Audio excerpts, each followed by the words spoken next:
Akhir-akhir ini marak aksi demonstrasi di berbagai daerah dan tak jarang berakhir ricuh. Ayo bermain dengan balon udara.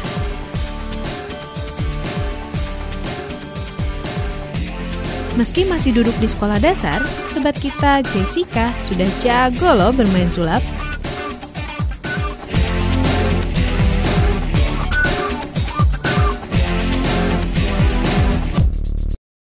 Halo Sobat Teen, ketemu lagi di program Teen Voice, the number one teen news program. Berita juga bisa menyenangkan buat kita-kita. Bareng Lania Leonora.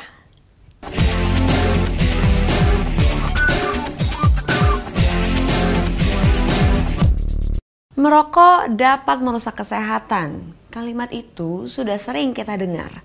Tapi kok jumlah perokok semakin hari semakin banyak dan semakin muda ya? Jangan ditiru ya Sobat Teen.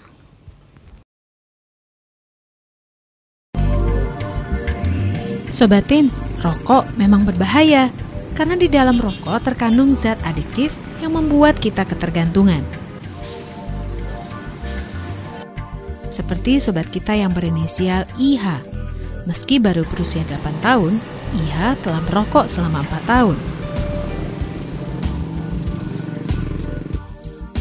Menurut ayahnya, Umar, kebiasaan merokok IH dikarenakan melihat dirinya merokok dan maraknya iklan di televisi. Ada salah seorang tetangga yang ngasih tahu bahwa anak saya itu ngerokok gitu. Dari waktu itu juga saya langsung bertindak. Sementara itu, Ketua Komisi Nasional Perlindungan Anak Komnas PA, Pak Aris Merdeka Sirait mengatakan, kondisi IH sudah masuk taraf kecanduan akut. Kecanduan rokok pada anak di bawah 10 tahun ternyata lebih parah ketimbang orang dewasa loh Sobat Teen. Karena memang pengaruhnya adalah ketika dia adiktif betul-betul terhadap rokok atau kecanduan rokok itu, perubahan perilaku emosionalnya itu sangat luar biasa. Misalnya gini, anak itu kalau dia merokok dengan minum kopi, itu dia betul perilaku emosionalnya normal, ya seperti orang dewasa, dia ajak ngobrol baik, dia bisa bersopan santun gitu. Tetapi ketika dia tidak mengkonsumsi rokok itu dan dia adiktif, istilah sakau, maka dia punya perilaku emosional yang sangat berlebihan, bisa memecah, membenturkan kepala ke tembok, ya, memukul ayah dan ibunya, bahkan memaki-maki orang dan sebagainya. Saat ini sih IH sedang dirawat melalui terapi di tempat yang dirahasiakan oleh Komnas PA. Sekarang sudah terjadi perubahannya, misalnya dia sudah tidak lagi serta-merta setiap 15 menit dia minta rokok. Sekarang ini sudah beberapa hari, sudah 5 hari, 6 hari kita terapi itu, dia sudah mulai bisa melupakan rokok itu dengan tentu sekali masih ingat, tapi dengan kegiatan-kegiatan itu. Kemudian makannya juga cukup baik, ya. Kulitnya sudah mulai agak kelihatan baik lah. Untuk sementara Ilham saya memasukin pesantren, tapi untuk biayanya, saya ini biayanya ini nih masuk pesantren ya. Bahkan saya ini pernah berpikir bagaimana caranya untuk mengadain biaya gitu kan. Dan seandainya orang-orang dari pihak pabrik rokok, saya diminta banget gitu ya untuk bisa mengobati, untuk membiayai Ilham ini untuk kedepannya gitu.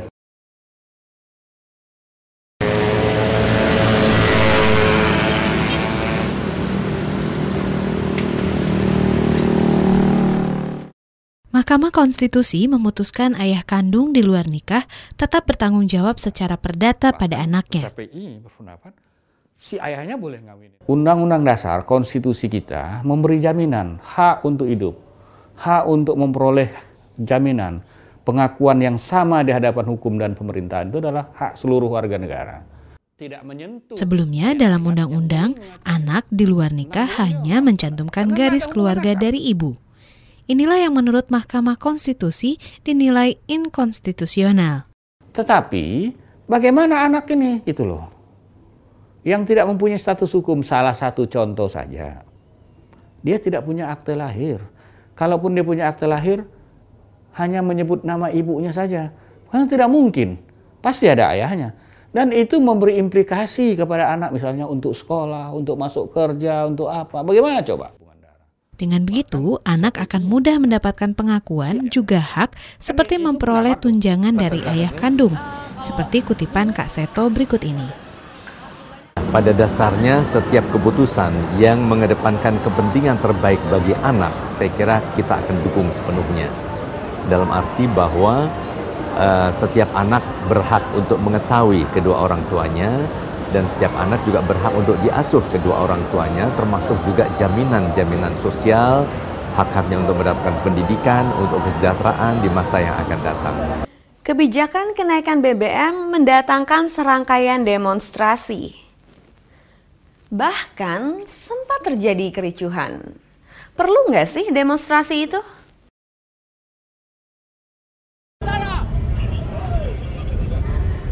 Sobatin, pada 27 Maret 2012 lalu terjadi beberapa aksi demonstrasi yang menolak rencana pemerintah untuk menaikkan harga bahan bakar minyak BBM. Ternyata akan menyampaikan orasinya kepada kita semua. Kita perlu dengar. Namun sangat disayangkan, tidak jarang aksi demo itu berakhir ricuh, bahkan terjadi bentrokan.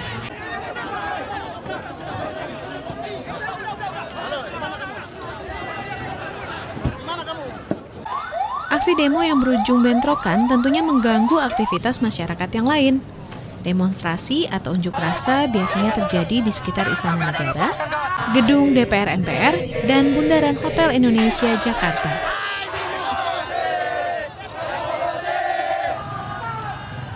Nah, bagaimana pendapat kalian soal aksi demo ini? Apakah perlu aksi unjuk rasa di setiap kebijakan pemerintah yang dianggap salah? Kalau demo itu perlu, mengapresiasikan pendapat kepada pemerintah perlu, tetapi tidak perlu dengan ada anarki.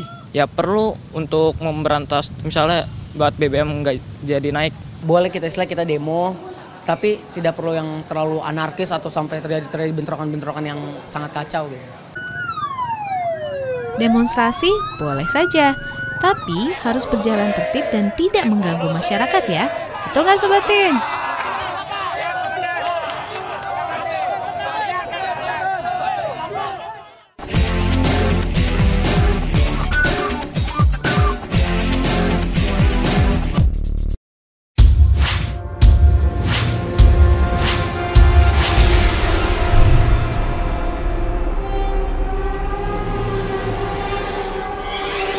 Koran Tempo.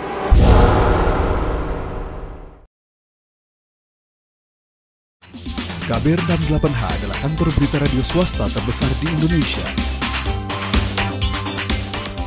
650 radio jaringan di Indonesia serta 9 negara Asia dan Australia mengudarakan produk kami. Aneka program radio berbasis jurnalisme berkualitas tinggi yang menjadi rujukan masyarakat.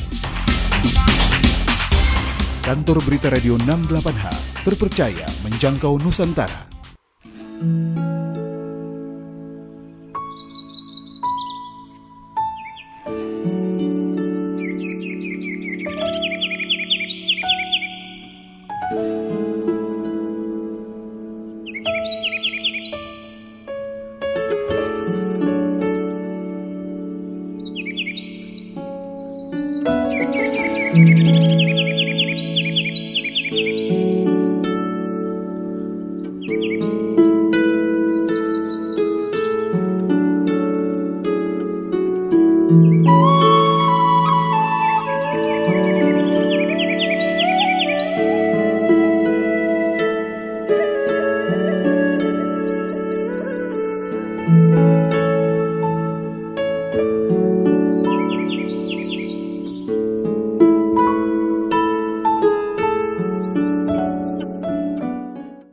Koran Tempo.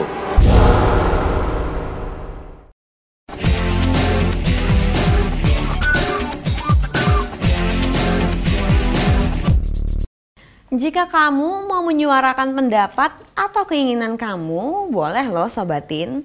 Caranya dengan menulis, menggambar, atau aksi teatrikal. Tapi jangan sampai membuat rusuh atau gaduh ya.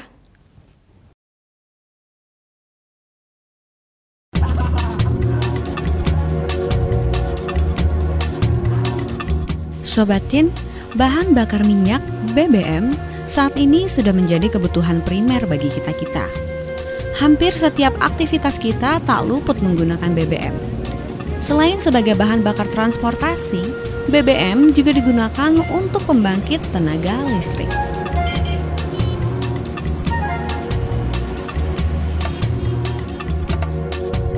BBM merupakan energi yang diambil dalam perut bumi. Dan salah satu yang mempengaruhi harga BBM di dalam negeri adalah harga minyak di dunia. Karena harga minyak dunia yang naik, pemerintah mengusulkan pengurangan subsidi BBM. Itu artinya bahan bakar minyak akan mengalami kenaikan harga.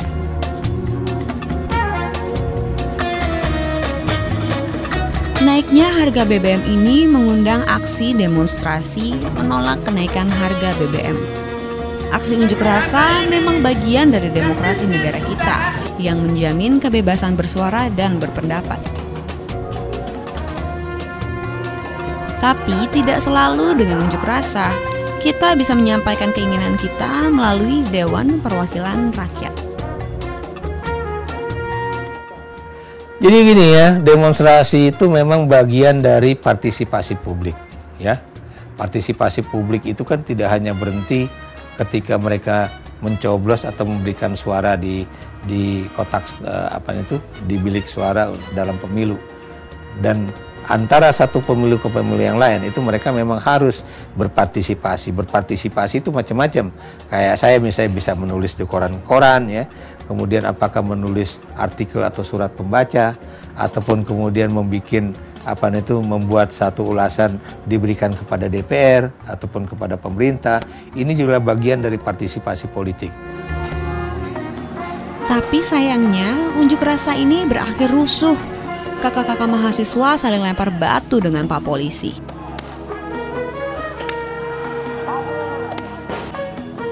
Menurut Pak Ikrar, supaya enggak berakhir rusuh, demonstrasi harus kembali ke tujuannya semula, yaitu menyampaikan aspirasi masyarakat kepada pemimpin kita. Ya, kalau buat saya, demonstrasi yang ideal itu adalah bagaimana mereka itu menyiapkan juga konsep, menyiapkan juga hasil-hasil penelitian, menyiapkan juga hasil dari interview dengan masyarakatnya, dan kemudian disampaikan apakah itu kepada pemerintah ataupun kepada DPR ya. Yang seperti itu baru benar sobat. Karena kalau setiap unjuk rasa berakhir rusuh, bukan hanya merugikan secara materi, bisa-bisa juga menimbulkan korban jiwa. Selain itu, demonstrasi yang seharusnya menjadi solusi justru malah menjadi masalah baru, seperti membuat jalanan macet dan mengganggu ketertiban. Kalau buat demo ya, mungkin itu udah gimana ya? Penyaluran aspirasi yang udah titik puncaknya. Demo yang sekarang sih kurang efektif karena kayaknya cuma buat ngerusakin gitu, nggak ada manfaatnya juga, terlalu berlebihan. Demo kayak kemarin sih terlalu ini banget ya, terlalu anarkis banget gitu. Ya sebaiknya jangan kayak itulah gitu. Ada tembak-tembakan segala gitu kan, kasihan juga orang tuanya gitu. Sobatin, setuju atau nggak setuju dengan kebijakan pemerintah? Itu udah biasa. Yang penting menjaga emosi masing-masing dan mengutamakan dialog ya.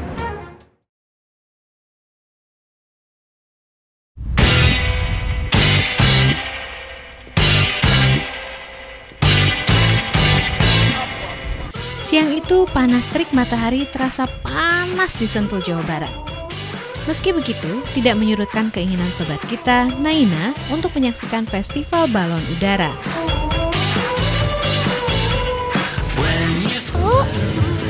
Ada apa aja di sini? Ada balon udara. Terus bentuknya apa aja?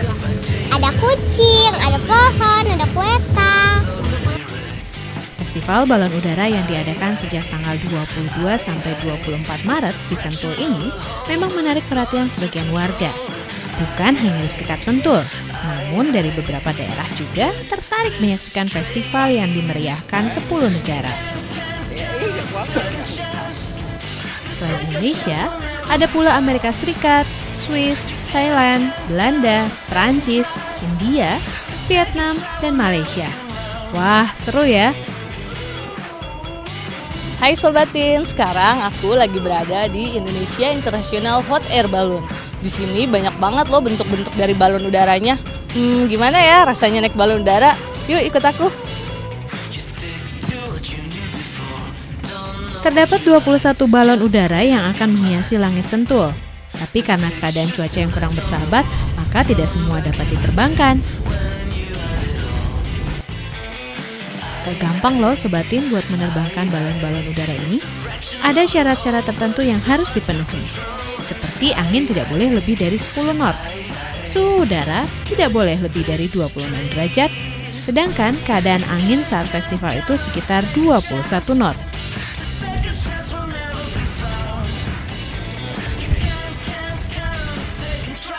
Sayang sekali, sobat kita Naina nggak bisa nyobain naik balon udara. Selain karena cuaca, tinggi Naina juga belum mencukupi. Karena yang ingin naik balon udara harus mempunyai tinggi minimal 150 cm.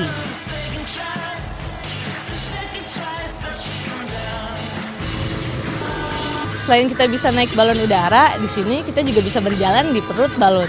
Namanya balon belly walk. Meskipun Naina nggak bisa terbang dengan balon udara, kekecewaannya terobati ketika masuk ke dalam perut balon. Gimana rasanya ya? Asik banget, di dalam bentuknya ada segala macam. Anginnya gede, kayak goyang-goyang, tabak-tabak. Di Indonesia, pilot balon udara ini baru 3 orang loh Sobat Teen. Salah satunya adalah Bang Bucakdip. Harapan kita Indonesia bisa menjadi salah satu tempat tujuan untuk diadakannya kalender festival balon dunia. Sehingga apa? Sehingga kita bisa mempromosikan Indonesia pada tingkat yang lebih tinggi. Jadi kita harus bangga menjadi orang Indonesia. Kita harus share Indonesia ke dunia luar. Saat ini dunia luar hanya melihat Indonesia dari yang miring-miringnya, dari yang negatif-negatifnya. Nah inilah salah satu sisi positif yang bisa dilakukan orang Indonesia. Kenapa nggak ini yang kita promosikan lah Indonesia lewat acara-acara festival. Festival yang sudah kedua kali diadakan di Indonesia ini, selain menampilkan balon udara, ada pertunjukan para layang dan musik tentunya, untuk menghibur para pengunjung.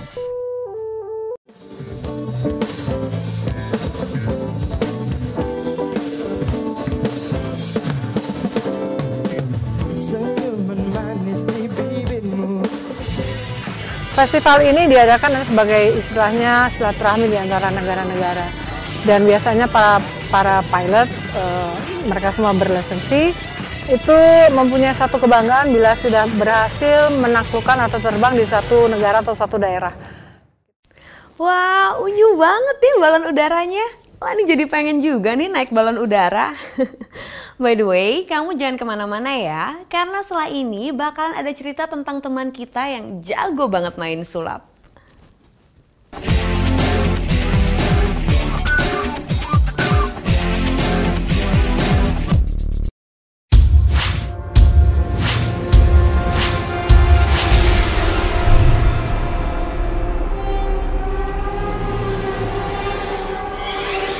Koran Tempo.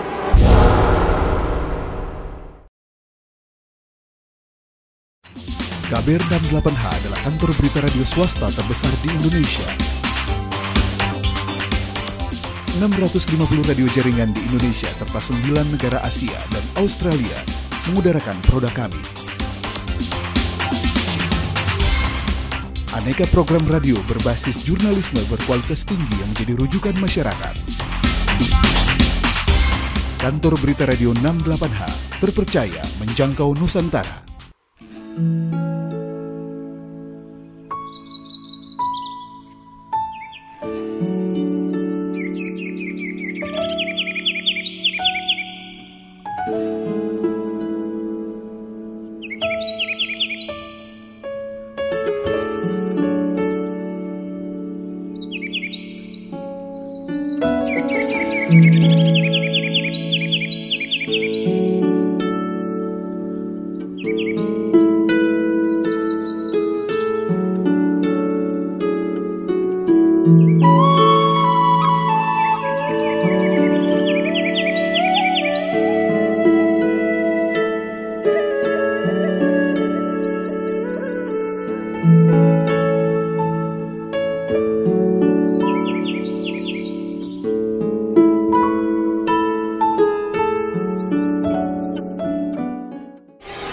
Tempo.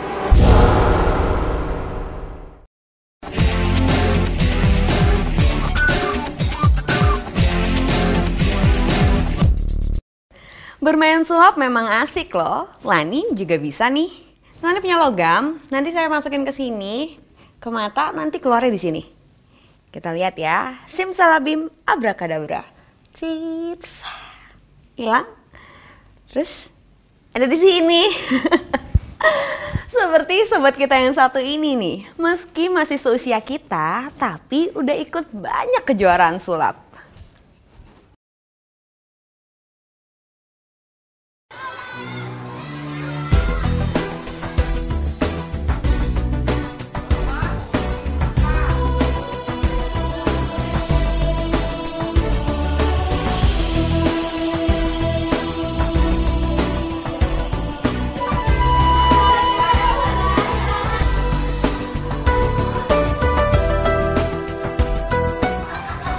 Saya Jessica Olivia Tanzil. Saya sekolah di SDN Ben Hill 12. Sekarang saya kelas 5 SD dan saya belajar sulap dari kelas 2 SD.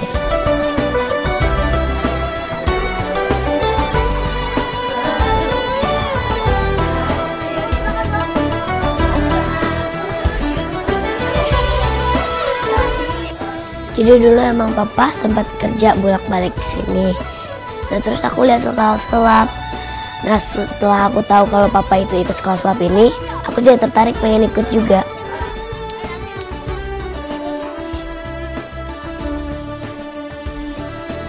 Magic atas sulap itu sesuatu yang membuat menghibur orang lah.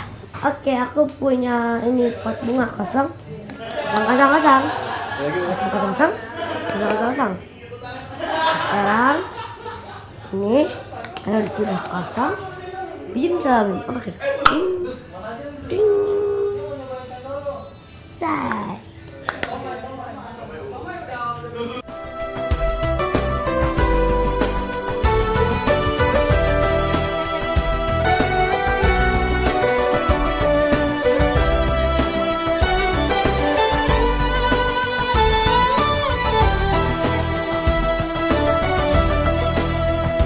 Jadi dulu emang papa sempat kerja bolak-balik ke sini.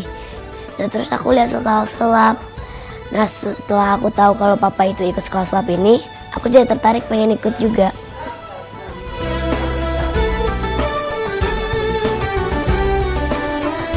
Waktu aku belajar kartu.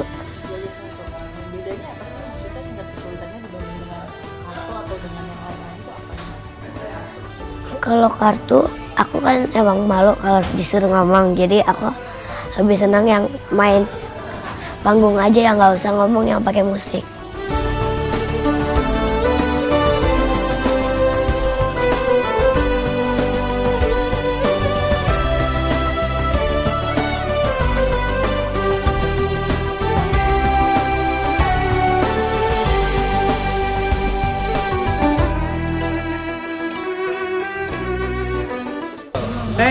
Thank you. Halo Jessica, gimana kabarnya?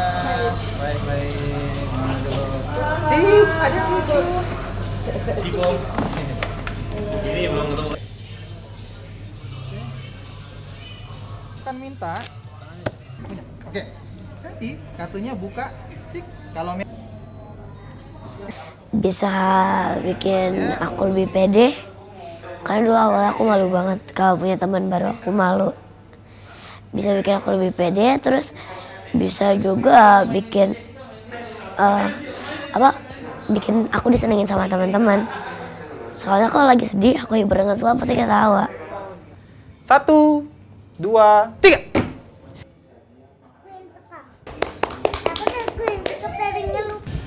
Setelah dia belajar sulap, mungkin di sini juga karena kan diajarin how to perform ya, gimana harus kita perform, terus gimana kita harus berbicara sama orang. Nah, sejak itu dia ya sekarang sih dia udah nggak malu-malu lagi kalau kenal sama orang atau gimana. Bahkan kalau jalan terus dia ngeliat ada anak kecil atau teman sebayanya, dia suka nyamperin, dia ngajak kenalan gitu loh. Ada dua, yang satu Queen Hati, yang satu King Skop. Nah sekarang kita tempel yang Queen Hati sama Queen Hati di sini. Yap. Aku pengen jadi peneliti sama pesulap. Lagi? Langsung ya. Oke. Nah sekarang aku gambar sini. Sudah selesai. Sekarang kita lihat ada gambarnya. Sekali lagi. Gambarnya. Terus biar lebih menarik kita warnain. Selesai. And wow, sudah ada warnanya. sekali lagi warnanya mana? Warnanya. Sekarang ambil semua gambarnya, lempar, syuk, hilang semuanya. Semua gambarnya lempar. Dan kembali seperti hilang lagi.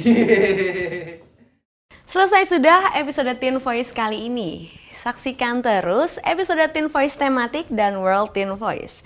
Ditunggu juga usulan kamu di alamat di bawah ini nih. Dan jangan lupa untuk follow Twitter dan Facebook kita. Lani, pamit. Dadah.